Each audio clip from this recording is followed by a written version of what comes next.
Hey guys, I'm Dave and welcome to the Trull Gallery. Today, we're going to evaluate a new spray gun.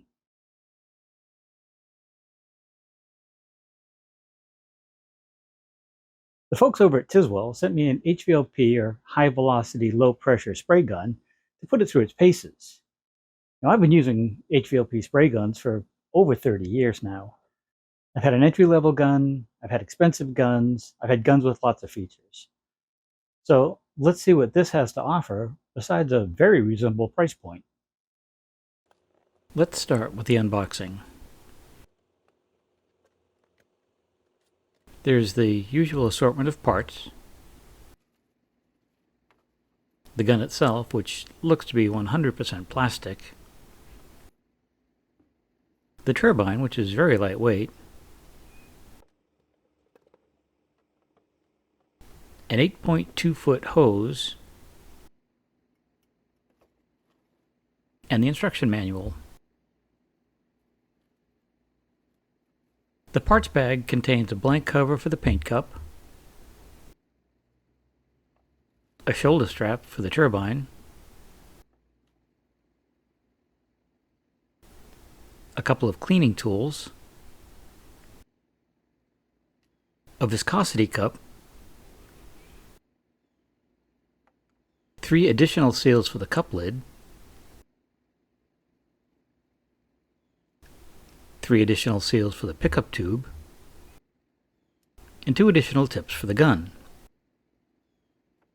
For a power tool, and especially one that moves air, this guy is fairly quiet.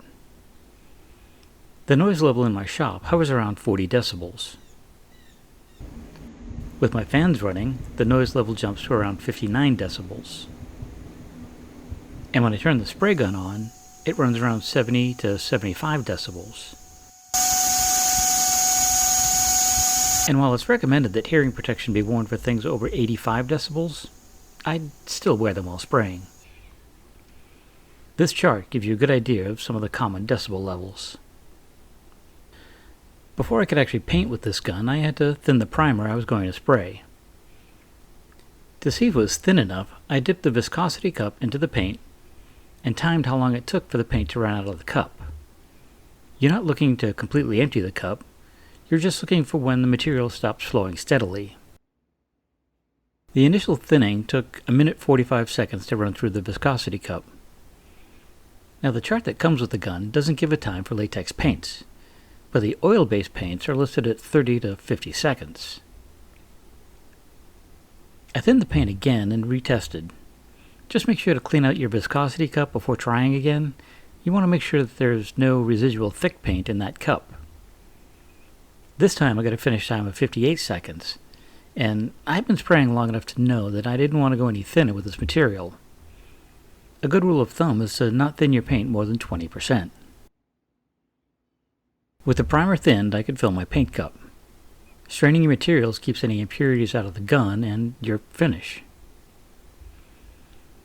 Since the material was thicker than recommended, I started with the largest of the 3 nozzles, or the 2.6mm one.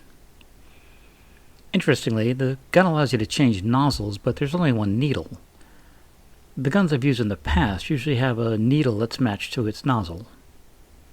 Since this gun is new to me, I decided to test it on a piece of scrap. And I'm glad I did. The paint came out way too heavy. After turning down the material flow volume, which is located right by the trigger, I got a flow that seemed much better. Flat spraying is a good way to get a feel for a new gun, since there's not much chance for any drips. The turbine is light enough to throw over your shoulder, and the hose is flexible enough to flip out of the way. It's even easy to change the shape of the fan by twisting the nozzle. I prefer a horizontal spray when working up and down, and a vertical spray when working side to side. I got a lot of overspray, and that first coat went down a lot heavier than I like. I switched to the mid-size or 1.8mm nozzle for the next coat. I had trouble getting the cup to seal this time, and I still had what I thought was way too much overspray. On the 3rd and 4th coats, I changed a few things. I switched to a paint that I've used multiple times and checked its viscosity with my other viscosity cup. and it ran through that at 1 minute and 55 seconds. I kept the mid-sized nozzle in the gun and turned down the flow even more. This seemed to do the trick, and I ended up with a nice finish that flowed out. I'm not sure this paint job is what I would call furniture grade, but my client loved the paint job. I really wanted to try this gun with a clear finish, because that's more my style. I'm refurbishing what's probably a 60-year-old high school shop project, and I'm finishing it off with a water-based urethane. I switched the nozzle to the smallest, or 1 millimeter, turned down the flow even more, and I did not thin my urethane. I was a little nervous even after a test run on some scrap ply. The horizontal shelves, vertical sides, and detailed front face offered a lot of chance for drips and overspray. After the first coat, I was pleasantly surprised. The gun worked very well. 2 coats later, and the piece looked great. One thing I noticed while working is the shape of the cup. It makes for a stable base if you set the gun down, but its wide bottom makes it difficult to spray when you get low on material. In more standard-shaped cups, you can spray until there's nearly no liquid in the cup. With this shape, the draw tube can't reach the fluid even if there's close to a ½ inch of finish in there. The small opening also makes it challenging to get in the cup for cleaning. Speaking of cleaning, for the most part, cleaning this gun is easy. The first step is to empty the pot and the pickup tube. Just squeeze the trigger and any finish left in the gun will drip out. Now you can wash out the cup with the correct thinner for your material, in this case water. Do the best you can. With its odd shape, I can't get my hand in there to really wipe it down. Next, you can pull off the fill tube and clean it off as well. Then you can fill the pot, reconnect the system, and spray your thinner to clean out the inner parts of the gun. One thing that doesn't thrill me is that the needle doesn't seem to be removable, so you can't get in there for good scrubbing.